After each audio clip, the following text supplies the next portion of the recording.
by lesing 35. Ons is nog steeds by gebede en vandag gaan ons praat oor verskillende soort gebede. En dit is nou nogal 'n baie belangrike opdrag of 'n manier om dit te kan verstaan wat die Here wil hê ons moet iets verstaan rondom hierdie verskillende en gebede wat ons deurgaan.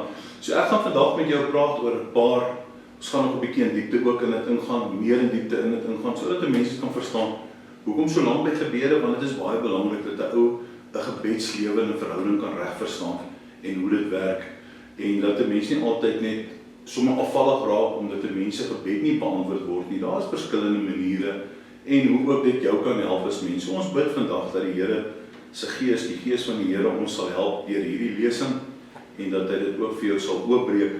So ons eer die Here daarvoor vir elke woord wat hy vir ons gee vandag. Eerste een waaroor ek met jou wil praat, en dit sien ons in Matteus 18 tot 20 vers 20, is gebed van eendragtigheid.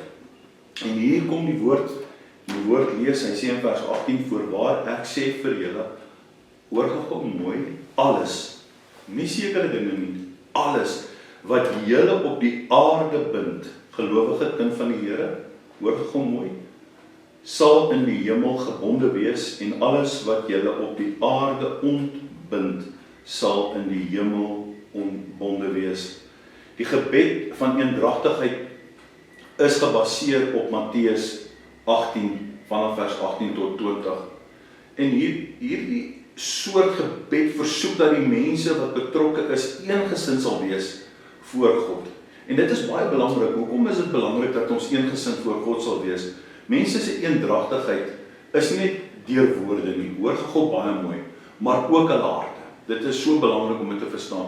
En een van die disippels se sleutels tot sukses is dat hulle as 'n span, as 'n eenheid saamgewerk het en die gebede van eendragtigheid opgedra het. So gaan kyk 'n bietjie, so dit vat jou so 'n bietjie weer terug om weer die werke van die disippels te gaan leer en te gaan lees en saam met hulle weer pad te stap. Dan sien jy, wat het hulle gedoen? Hulle het mekaar vertrou en hulle het mekaar nodig gehad. Hulle het geestelike ondersteuning gegee. En dit lees jy in Handelinge 4 vanaf vers 23 tot 31. Daar gee ek dit vir jou, gaan sien 'n bietjie. Jy sien die gebed van eendragtigheid is uiters suksesvol wanneer ons met demoniese bedrywighede te doen kry. En dit is elke dag. Die worstelstryd is nie teen die vlees en die bloed nie, maar die owerste van hierdie wêreld. Dit is wat hulle doen. Hulle giet hulle woede uit op die aarde, die vyand saam met sy demone, en hulle is besig om so baie mense in situasies, in kerke, in jou as 'n gelowige, families, gesinne, werksplekke, alles te vernietig. Dit is hulle is uit om vernietiging te laat gebeur. En daarom is in die eerste plek die plek van samekoms, eendragtigheid, die plek van aanbidding en eendragtigheid, voorbidding, ons gaan nou 'n bietjie daaroor gesels. So alles is een van dit. Een van 'n mens se daaglikse lewe is dat 'n mens elke dag met demoniese magte, bedrywighede te doen kry. So ek wil net altyd sê, daarom waarsku die woord ons, hy sê, wees nugter, wees waaksaam, want die vyand loop soos 'n brullende leeu. En as dit baie keer goed gaan, dan is hy nie geneig om altyd aan hierdie soort van dinge te dink nie. En dan sit 'n mens maar en jy gaan in 'n treurad en jy's so 'n bietjie op 'n slowgo, as ek dit kan sê, so, wat niks mee verkeerd is. Maar 'n mens moet altyd seker wees dat, hoekom dit so belangrik is, of ons moet seker maak, hoekom dit belangrik is, dat eendragtigheid uiters suksesvol is, as gelowiges. In so 'n situasie, waar die slagoffer erg deur Satan gebind word, en dis baie, moet gelowiges by mekaar kom, hoor baie mooi, eendragtig in gebed, saam staan, saamstem, en dit met volle mag, krag. Want die woord van God sê, ek is tot alles in staat, hoor gou mooi, nie ek as mens in vlees en bloed nie, maar ek is tot alles in staat deur Christus wat my die krag gee. So ek glo en vertrou daarin, om dan ten volle in sy krag te kan in 'n eenheid saam staan. Die volgende ene waaroor ek met jou wil praat is aanbidding, aanbiddingsgebed. Wat is die betekenis van aanbiddingsgebed? Aanbidding fokus uitsluitlik op God se karakter.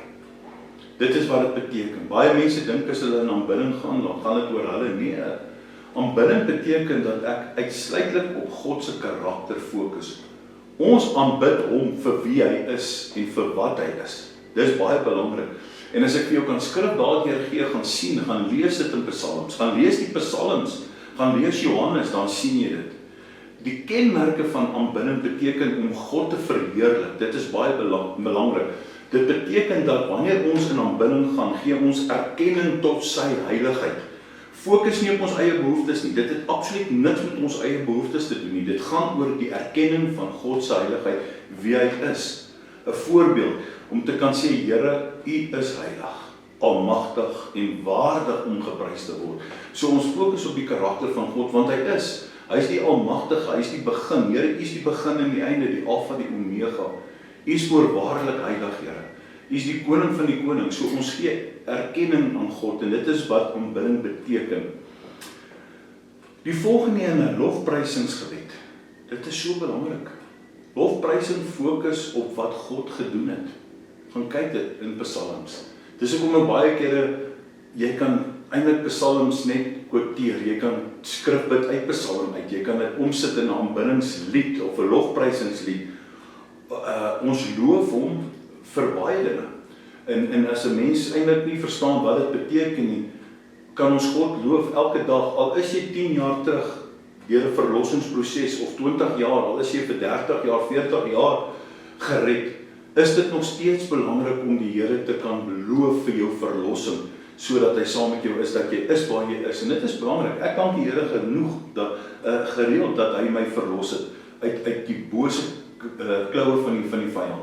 Want 'n mens kan so maklik terugval en in daardie kake weer val. Selfs as 'n kind van God kan 'n mens dit doen. So dit is belangrik om hom te loof in lofprysingsgebed. Jy loof hom vir genesing. Dankie Here vir genesing. Dankie vir versiening. Dankie vir u genade elke dag. Kan ek gou vir jou iets sê wat belangrik is dat wanneer ons opstaan, moet ons altyd fokus op die genade van God. Moet nooit dat jou ego belangriker word as die genade van God nie. Daai is so belangrik. En 'n mens moet dit nooit vergeet nie. En ek dink altyd ook wanneer 'n mens gaan kyk na as 'n mens ook baie keer as 'n kind van die Here wedergebore is en jy's warm vir God, pas op, te warm word as 'n mens moet 'n goeie balans hê. Dit is so belangrik. Want as 'n mens te warm word, dan word dit later dan ook oor selfverheerliking. Dit gaan oor me, myself en I. Dit kan gebeur. Dit gebeur met baie pastore, dit gebeur met baie predikers. Dit gebeur nie net noodwendig met predikers of pastore nie. Dit gebeur baie kere met jou as mens wanneer jy aan die brand raak vir God. Pas op, ek sê maar net dat dit ook as kan word. So dit is baie belangrik om dit te kan verstaan. Volgende ene danksegging. Ag, en ek is so baie lief vir hierdie gebede, dankseggingsgebede. En dit sien ons in 1 Tessalonisense 5, hy sê, wees in alles dankbaar. En in Filippense, Paulus skryf dit vir ons baie mooi. Dankbaarheid, geliefde, bou geloof. Dit bou geloof. Dank vir die lewe, die mooi van die lewe. Dank vir gesondheid, vir beskerming en vir redding. Elke dag, om vir jou kinders te bid, of vir jou kleinkinders te bid, om vir jou man, jou vrou, vir jou familie, vir jou werksomstandighede, vir alles te bid, net om dankie te sê vir beskerming. Dit kom nie outomaties nie. Outomaties is die Here daar vir jou, maar hy wil nog steeds hê dat jy hierdie dinge moet bid. Hy wil hê jy nog steeds dit vir hom bid. En dan die volgende een is belydenisgebed. Ware belydenis sluit in erkenning. Wanneer ek iets gedoen het, om dit te erken, om voor God te staan. Dis eintlik al. Jy het nooit nodig regtig eintlik om teenoor iemand te erken tensy jy met iemand praat nie, maar jou belangrike punt is om hierdie belydenis van erkenning te doen voor God die Vader. Berou te toon, bekering en aanvaarding van vergifnis. Dis so belangrik. Ek wil hê jy moet 'n bietjie op daai fokus, gaan doen dit maar net. Kom ons gaan aan. Nou die volgende ene waaroor ek wil praat is die smekingsgebed. En ek het so tussen hakies gesê, dit is soos 'n petisie. Dit is 'n petisie wat 'n mens kan eintlik maar opnoem of optrek. Dit is waar ons eie behoeftes aan God bekend maak. Ons eie behoeftes, Here, ek het nodig vir dit, ek het 'n deurbraak nodig vir dit. Here, U ken wat tans besig is om in ons lewens te gebeur en wat ook al dit mag wees in ons omstandighede. En dit sien ons ook, daar skryf vir dit in Filippense, Matteus gee dit vir ons. Ons kom en dan vra ons baie kere in hierdie petisie ook vir wysheid, insig, voorsiening, genesing, leiding, elke dag van ons lewe, leiding veral hoe ons situasies gaan hanteer. Gebed van geloof, die volgende een, gebed van geloof. Hier bid ons met vaste vertroue. Ek het dit nou al in vorige gebede of gebedslesings behandel, so ek gaan nie lank op dit staan nie. Hier bid ons vir die vaste vertroue, nie kleingelowig nie. Volgende een, gebed in die Heilige Gees, baie belangrik. Die Heilige Gees help ons, tree vir ons in, wanneer ons nie altyd weet hoe nie, of wanneer ons dalk onder emosies is, wat baie eenvoudig is. Dit het ek ook al behandel, maar dit sal ons ook in 'n dieper tyd weer behandel as ons vorentoe gaan. Die volgende een, gebed van oorgawe. Ons onderwerp ons aan die wil van God. Lukas 11 vers 2. Ons weet dit, nogtans nie my wil nie, Here, maar u wil. Dit is baie belangrik om onsself te onderwerp aan die wil van God. Daai is uiters belangrik, dat ons altyd die wil van die Here sal soek en gaan dink, wat is die wil van die Here? Gebed van voorspraak. Wat is die betekenis van gebed van voorspraak? Voorspraak is om namens iemand anders voor God te gaan staan. En ek hoop jy's op so 'n punt waar jy vir baie mense voorspraak doen. Vir hulle wat verlore is, hulle wat baie ernstig siek is, hulle wat dalk op ander plekke is waar hulle nie moet wees nie, of wanneer dit ook goed gaan met iemand. Dit is om vir ander mense te bid, om vir hulle in te tree. Ons tree in as ware in die gaping. Moet nooit ophou bid vir jou kinders, of jou kleinkinders, of jou man, of jou vrou, of iets nie. Tree net in vir hulle, noem hulle naam voor God, bring hulle voor God. Lukas 6 vers 28 kom gee vir ons dat hy sê, seën die wat julle vervloek. Bid vir jou vyand, tree vir hulle in. Die aanslag wat jy kom, seën die wat jou vervloek, en bid vir die wat julle beledig. Hoor daar. Kom ons kyk wat sy Handelinge 12 vers 4. So is Petrus dan in die gevangenis bewaak. Hoekom is Petrus in die gevangenis gewaak? Wat sê die skrif vir ons hier? Want daar het aanhoudende gebede tot God deur die gemeente vir hom opgegaan. Hoor daar. Die gemeente het vir Petrus ingetree toe hy in die gevangenis was. Ons as 'n gemeente moet vir mekaar intree. Al ken ons nie alles nie, God ken alles. Ons ken ten dele. Paulus skryf dit ons in 1 Korintiërs 13. Hy sê ons ken nie alles nie, ons ken ten dele, maar eendag van aangesig tot aangesig sal ons alles ken. Maar nou ken ons net dele van dit. So daarom tree jy in. Die beginsels van voorspraak is natuurlik bid met liefde. Bid met liefde. Bid volgens God se wil. Laat God se wil altyd geskied. Volhard, volhard, volhard. Moenie ophou om te volhard nie. Volhard, al lyk daai persoon of hulle nie kan verander nie. Net op 'n dag. Bid met die geloof. Bid met vaste vertroue. Bid en luister na die Heilige Gees. Wanneer gelowiges in geloof, liefde en eenheid saam bid, is daar geestelike krag. Skudde die riem van hierdie aarde. Die demone bewe. Daar is meer engele wat vir ons veg as demone wat teen ons veg. Ek wil dit vandag vir jou sê. Demone opereer elke dag in 'n vyandige manier om te vernietig, slag, te moord. Die engele gaan op die bevel van God. So wanneer ons dit aktiveer, dan outomaties dan begin hierdie goed vir ons in te tree. Begin die engele vir ons in te tree. Ja, begin ons hierdie gebede vir ons kragtig maak. So die 3 beginsels uit Matteus 18 is bind en onbind. Bind en onbind. Wat jy bind, dit verwys na geestelike gesag. So jy neem autoriteit, jy neem gesag wat Christus aan die kerk gegee het. Ons weerstaan die sonde in Jesus naam. Weerstaan die vyand. Verkondig God se waarheid. Bly net by God se waarheid. Kom ek gee vir jou 'n paar voorbeelde uit die Bybel uit. Nou moet jy baie mooi luister, want dit gaan een van jou opdragvrae wees. Abraham. Wat doen Abraham? Abraham tree in vir Sodom. Skrif van Genesis. Moses. Hy bid vir Israel. In die skrif van Exodus. Samuel. Hy hou nie op om vir Israel te bid nie. In Samuel, gaan kyk dit. Hy hou nie op nie. Hy is aanhoudend. Hy is in gebed om vir Israel te bid.